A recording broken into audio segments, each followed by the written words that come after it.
Deposits.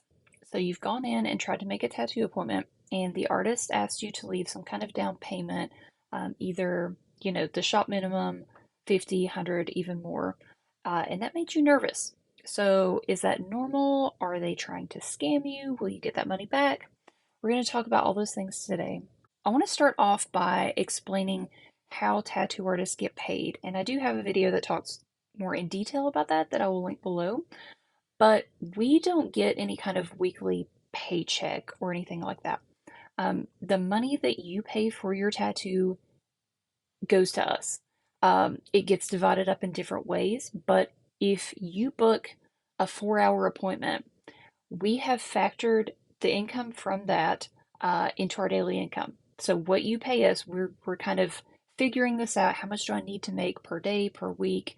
And that's how we base our appointments. So when you don't come to your appointment that you have booked that we're expecting, um, we lose income. We don't make the amount of money that week that we were expecting to. And that's really hard. So, why would we take a deposit? You can probably already see the dots connecting. If you leave money down, that is a financial incentive from you to show up for your appointment. Um, Sometimes, appointments can be 2 weeks, 2 months, whatever in the future, and you might be really enthusiastic about that appointment up front, but then after all that time, you start getting nervous, having second thoughts, and maybe you just don't even show up, or you call last minute and it's just too much and you can't commit to it.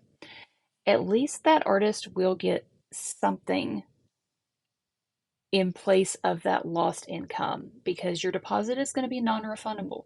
Um, the way it works in our shop, when you leave a deposit, you show up for your appointment, that deposit comes off of the final price of the tattoo. So in a way, you do kind of get that money back, because it comes off your total.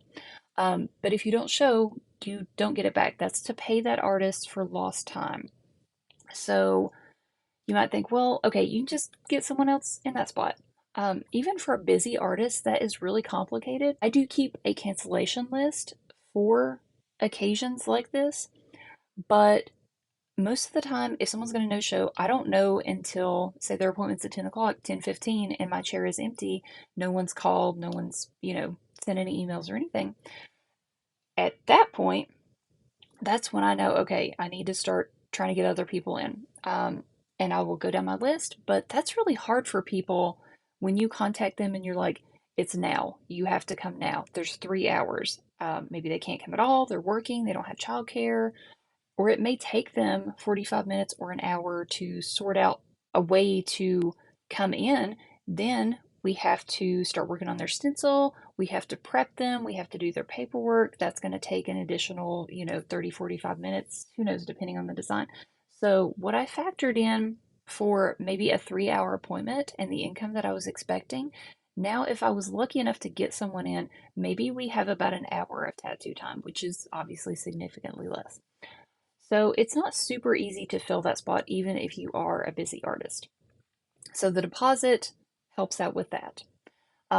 Second reason, it does pay us a little bit for work that we've already put into your tattoo.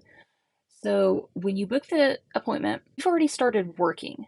We may not start I don't start my initial draft until, closer to the appointment date because you never know what's going to happen. But I will start looking at references, brainstorming, spending some time figuring out how I'm going to lay things out. And if you don't show, I've already committed work to your tattoo um, that you probably didn't think about. But if you're not coming and you left a deposit, at least I get paid for that time that I've already invested in working on your project. So please, please, please don't be afraid of deposits. I will say, is there an artist out there that is going to ask you for money and then give you the runaround and back out of the appointment? Probably, because we're people. And there's just going to be people like that no matter what business you're in, no matter what industry you're dealing with. Um, but for the other 99%, that artist is just trying to cover their bases, make sure that you're going to come to the appointment, make sure that they get paid for their time. If you can't come for your appointment, if there's an emergency, contact your artist as soon as possible.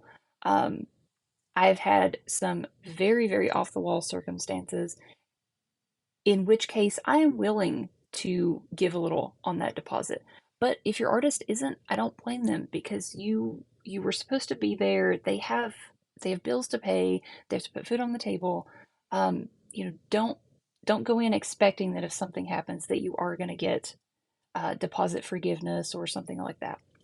But please let your artist know as soon as possible if you're not able to make it.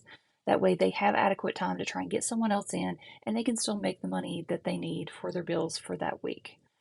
So, this is why you may be asked to leave a deposit. Um, Thank you for watching. If you have any questions about that, feel free to comment those below, and I will see you next week.